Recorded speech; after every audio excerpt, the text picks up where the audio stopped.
pessoal da quarta etapa da EJA, da Educação de Jovens e Adultos do município de Picos. Graças a Deus aqui então reunidos para mais uma videoaula de Geografia com o professor Ronaldo Moura. E nessa nossa videoaula nós vamos dar continuidade ao nosso assunto que estamos vindo abordando ao longo do mês de agosto. Para dar continuidade então, nós vamos aí abrir o nosso livro na página 207, a partir então do tópico a urbanização e os problemas socioambientais.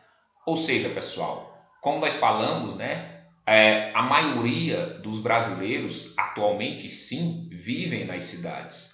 Se você pegar, por exemplo, a cidade de Picos, com cerca de 78 mil habitantes, nós vamos dizer que cerca de 45 mil, cerca de 40 a 45 mil habitantes vivem nas cidades.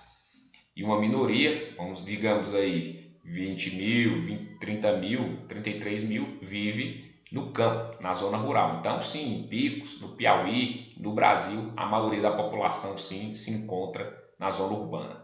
E aí, pessoal, o que acontece? Não somente em Picos, mas em muitas cidades brasileiras, desde o princípio, quando elas começaram a surgir e crescer, tá certo? Elas então começaram a crescer de forma desordenada, sem um acompanhamento do poder público.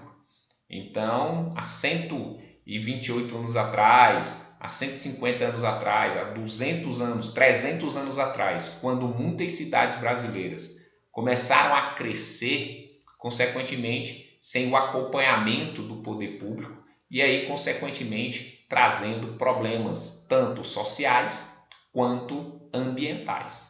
Problemas sociais, pessoal, como a gente pode ver, devido a esse crescimento desorganizado, desordenado, sem acompanhamento, sem planejamento do poder público, é muito comum nós observarmos em muitas cidades do Brasil, a falta de moradias ou muitas moradias que existem de forma precária, tá certo? Pessoas que infelizmente constroem suas casas em áreas de risco, ou seja, na inocência, constrói sua casa ali, porque é o único espaço que encontrou, mas na primeira chuva vem um desmoronamento e aí atinge sua residência, podendo trazer infelicidades. Então, é um dos problemas sociais que a gente vê, tá certo? E aí, a gente pode falar de outros problemas sociais que esse crescimento das cidades de forma desorganizada provoca ainda hoje, insuficiência ou baixa qualidade, dos hospitais, de escolas, creches, centros de lazer, precariedade do serviço de saneamento. Um dado recente diz que apenas cerca de 50% do território brasileiro é saneado. Ou seja, a outra metade do Brasil não é saneado. Então é um problema ainda enfrentado por muitas cidades brasileiras. Tá certo, pessoal? Esses são, então, importantes problemas sociais que esse crescimento dessas cidades causaram, tá certo? E os problemas ambientais? Um dos problemas ambientais que muitas cidades do Brasil também sofrem, pessoal, é com a poluição atmosférica, tá certo? Essa poluição atmosférica, principalmente devido à queima de combustíveis fósseis, como a gasolina, o diesel, como em algumas indústrias que ainda são movidas a carvão, ou como em algumas cidades, a questão das queimadas, Aqui na nossa cidade de Picos, principalmente ali no período do BR-Obró, setembro, outubro, novembro, em que as temperaturas estão mais elevadas, a vegetação fica seca, então qualquer fagulha ali de fogo é um incêndio na serra. E aí há uma grande emissão de gás carbônico, do CO2 na atmosfera, vindo a trazer problemas respiratórios, tanto para a população como para o meio ambiente, Ou seja, não é à toa que na atualidade o mundo sofre esse problema do aquecimento global, ou seja, o mundo cada vez mais ficando quente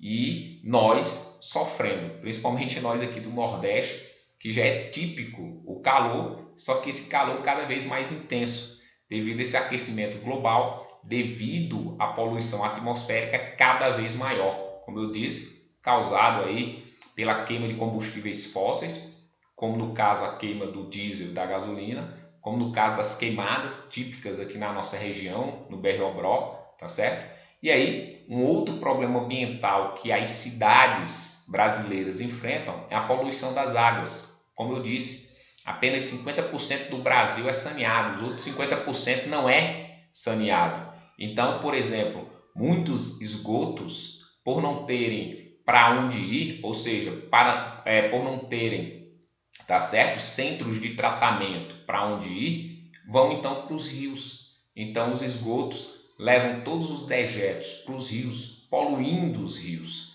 tá certo? Ali prejudicando até muitos ribeirinhos que vivem dos peixes ali daqueles rios. Outro problema, pessoal, é o lixo, né? Muitas pessoas, de vez em organizar o seu lixo para o carro do lixo levar, joga em terreno baldio, ou joga no rio, ou joga na rua. E aí o resultado é que na primeira chuva, esse lixo pode ir para dentro aí de um bueiro e, consequentemente, entupir esse bueiro e causar uma enchente, né? Causar ali uma enchente onde nem carros e pessoas possam passar e, consequentemente, destruir ali um ponto comercial, uma casa. Então, são, infelizmente, problemas ambientais típicos, não só de Picos, Piauí e Nordeste, mas do Brasil e de alguns países do mundo, tá certo, pessoal? Principalmente na atualidade, um dos debates que mais se fazem, pessoal, é uma tentativa de tentar diminuir as emissões de gás carbônico na atmosfera, ou seja, uma tentativa de diminuir as queimadas, né? De diminuir as emissões de CO2 por conta desses meios de transporte, né? Movidos a diesel e a gasolina. Então é um debate bastante atual que acontece, inclusive em conferências do clima, que reúne vários países do mundo, inclusive o Brasil, na tentativa, então, de evitar o aquecimento global e tornar possível, tá certo, a vida no planeta Terra. Tá certo, pessoal? Então vamos concluindo nossa videoaula por aqui. Fiquem com Deus, bons estudos. Tchau, tchau.